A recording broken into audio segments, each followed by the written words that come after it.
Hoy nos adentramos en el mundo de los códices de Nag Hammadi. Biblia exacta. Una colección de textos antiguos que ha intrigado a los expertos durante décadas, descubiertos en 1945.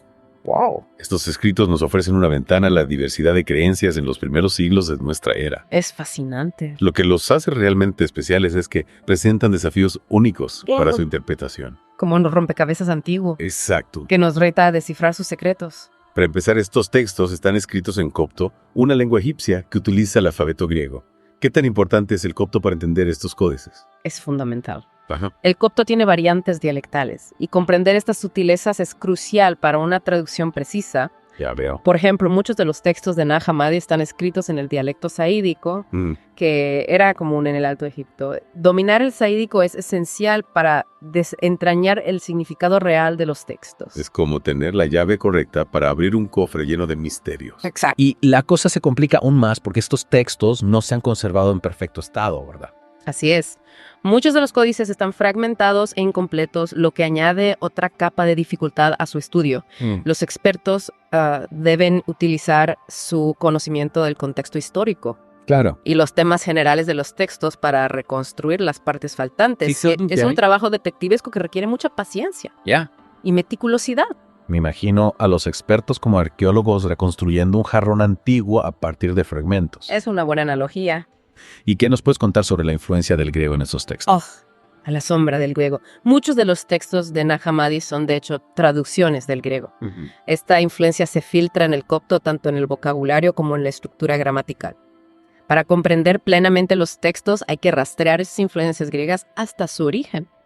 Es como intentar entender una traducción donde la lengua original sigue presente, moldeando el significado de maneras sutiles. Y para añadir aún más complejidad, los textos no siempre revelan su significado de forma directa. A menudo emplean un lenguaje simbólico y alegórico, lo que abre la puerta a múltiples interpretaciones de un mismo pasaje. Cierto. Entonces no podemos simplemente tomar las palabras al pie de la letra. Debemos profundizar en el significado oculto detrás de los símbolos y las metáforas. Precisamente.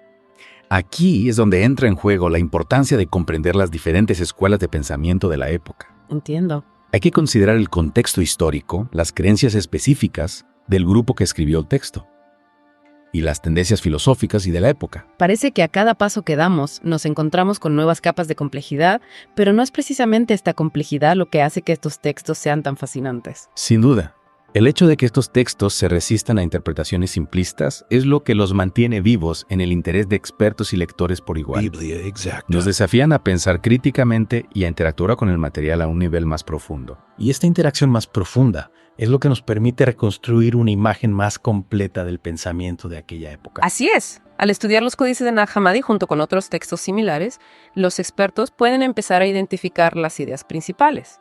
Y las variaciones dentro de este sistema de pensamiento es como si estuviéramos ensamblando las piezas de un rompecabezas histórico para revelar una cosmovisión perdida. Una cosmovisión perdida, en efecto. Y una cosmovisión que parece haber abrazado la diversidad, ¿no te parece? Absolutamente. Uno de los hallazgos más relevantes de los códices de Nag Hammadi es que no existía un único sistema de creencias monolítico. Ya veo. Estos textos revelan una variedad de prácticas y creencias que coexistían en los primeros siglos de nuestra era. Era un panorama de ideas mucho más dinámico y diverso de lo que solemos imaginar. Es decir, que desafían la idea de un sistema de creencias único y unificado, y en su lugar nos muestran un vibrante mercado de ideas, cada una con su propia perspectiva. Exactamente. Y por eso es tan importante entender el contexto cultural e histórico de estos textos.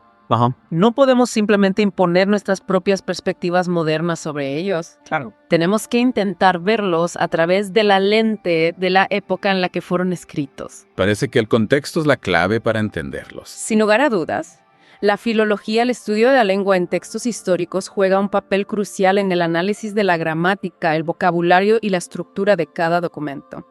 Este análisis combinado con la evidencia arqueológica y documental nos ayuda a comprender los textos en sus propios términos sin imponer nuestros propios sesgos modernos. Parece que se necesita un enfoque multidisciplinario para desbloquear todo el potencial de estos textos. Efectivamente.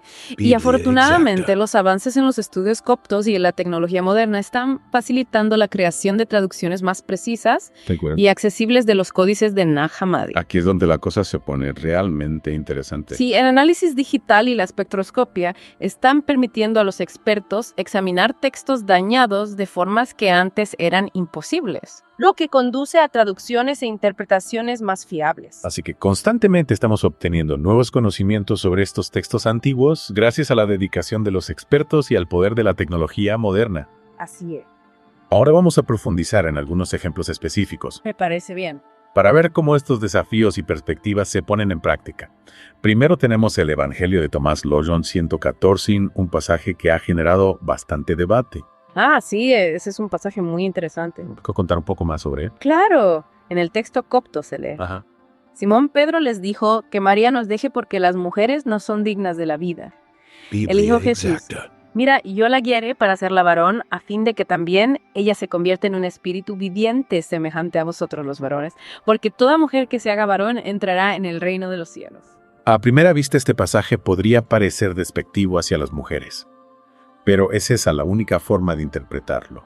No necesariamente. Algunos expertos argumentan que el concepto de hacerse varón en este contexto no debe tomarse literalmente. En cambio, lo ven como una alegoría de la transformación espiritual. Interesante. La idea de hacerse varón podría representar una trascendencia de las limitaciones terrenales y una unión con lo superior que a menudo se asociaba con la imaginería masculina en aquellos tiempos. Entonces es posible que este pasaje, en lugar de tratar sobre la jerarquía de género, en realidad trate sobre el crecimiento espiritual y el potencial de todos los individuos independientemente de su género para conectar con lo superior. Esa es una posible interpretación.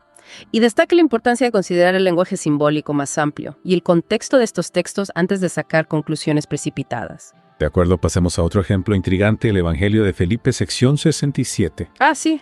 Esta sección habla del misterio del matrimonio, afirmando que los que han entrado en la cámara nupcial se unirán y se harán uno. Ahora bien, esta referencia a una cámara nupcial podría llevar a algunos a suponer que se refiere a una unión física. Pero ese es el significado que se pretende dar aquí. No necesariamente. En el contexto de este texto, la cámara nupcial es más probable que sea un símbolo de unión espiritual. Algunos expertos lo interpretan como una representación de la unión del yo interior con lo superior, mientras que otros lo ven como una unión mística entre figuras. El pasaje utiliza un lenguaje simbólico para apuntar hacia una realidad espiritual más profunda. Así que de nuevo vemos lo importante que es ir más allá del significado literal de las palabras y considerar el lenguaje simbólico más profundo que está en juego. Exacto. No siempre se trata de lo que está sucediendo en la superficie, sino de la verdad espiritual subyacente que se está transmitiendo. Precisamente. Y esto nos lleva a otro aspecto fascinante de la traducción de estos textos, el desafío de elegir las palabras adecuadas en las lenguas modernas para transmitir con precisión los matices del copto original. Así, los peligros de la traducción. A veces, la elección de una sola palabra puede alterar drásticamente el significado de un texto. Exactamente. Y esto lo vemos en el caso de la palabra copta rome, que puede significar hombre, específicamente, o ser humano, en un sentido más amplio. Entonces, ¿cómo deciden los traductores qué significado utilizar? Ahí es donde el análisis cuidadoso del contexto se vuelve crucial. Los traductores tienen que considerar si Rome, en un pasaje particular, se refiere a un género específico o a la humanidad en su conjunto. Parece que la elección de una palabra aparentemente pequeña puede tener un gran impacto en nuestra comprensión de estas ideas antiguas. Sin duda, y pone de manifiesto los continuos desafíos y complejidades de traducir estos textos y hacerlos accesibles a un público más amplio. Es un proceso continuo de descubrimiento y refinamiento. Parece que solo hemos arañado la superficie de estos fascinantes textos. Sí, hay mucho más por descubrir. ¿Qué más nos puedes contar sobre ellos? Bueno, los códices de Nag Hammadi nos ofrecen una visión de la diversidad de creencias en la antigüedad, desafiando la idea de un sistema único y homogéneo. Nos invitan a reflexionar sobre la búsqueda de significado y la conexión con los superior temas que siguen siendo relevantes hoy en día. Es un viaje de descubrimiento que requiere paciencia, análisis cuidadoso y la voluntad de abrazar las complejidades de estos textos antiguos. Y es un viaje que en última instancia puede enriquecer nuestra comprensión de la historia, la espiritualidad y la búsqueda humana de significado. Bien dicho. Y con esto damos por terminada la primera parte de nuestra inmersión en los códices de Nag Hammadi. Volveremos en breve para seguir explorando las maravillas de estos textos.